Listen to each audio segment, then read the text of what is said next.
Okay, just wanted to go ahead and give a brief description of my homemade MiG-29, or I'm sorry, F-18 Super Hornet. Okay, what we have here is a Elevon mixed park flyer with a also an Electrifly Outrunner park jet motor. I opted to go with the VFA 103 Jolly Rogers theme, being that my squadron used to occupy their hangar space, and the logos were all over the place, and it's also a worldwide recognized jet, squadron. All right, the way I work it is the battery hatch. It detaches with rare earth magnets, and you got the battery well in there.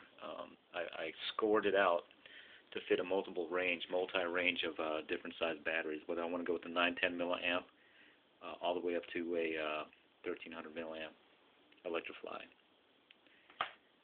Okay. The nose is basically made of packing foam material that we normally get from avionics packs in the squadron. We normally just discard them, but it's light enough, it's easy to carve with foam. I've got a vacuum seal plastic wrap in the front, and I've had a lot of people ask me where I get my ordnance or my pilots, and to be completely honest with you, I fabricate my own ordnance.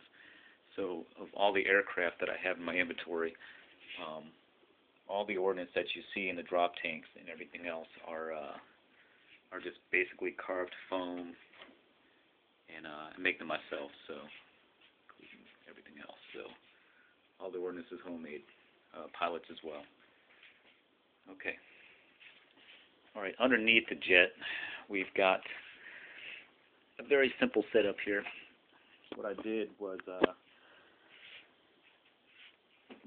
I'm not very good at making airplanes, and like I said, I copycatted my MiG-29 from Freeair and bought some EPP foam, and it took a couple of sheets and trial and error to get this right, but I finally got it down to where I think it's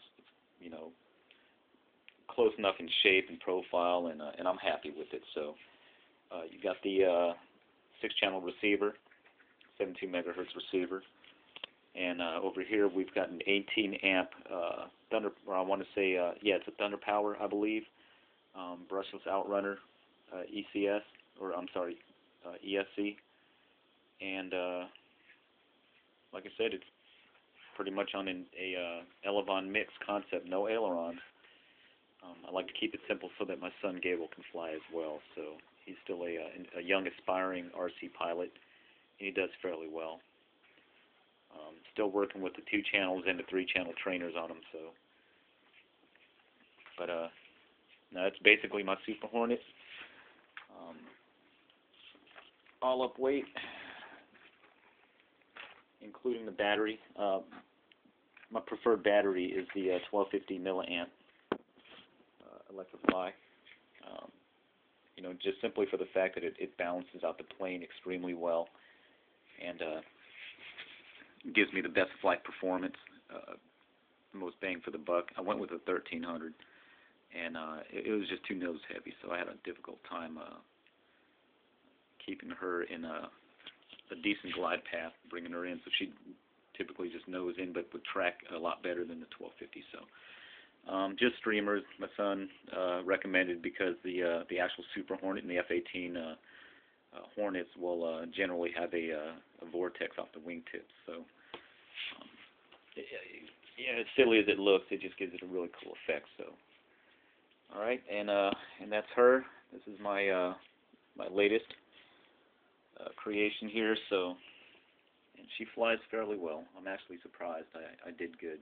If it wasn't for the Freeair folks out there in the Czech Republic providing us a great product out there for me to kind of model mine after, this would have never happened here. It probably wouldn't be flyable.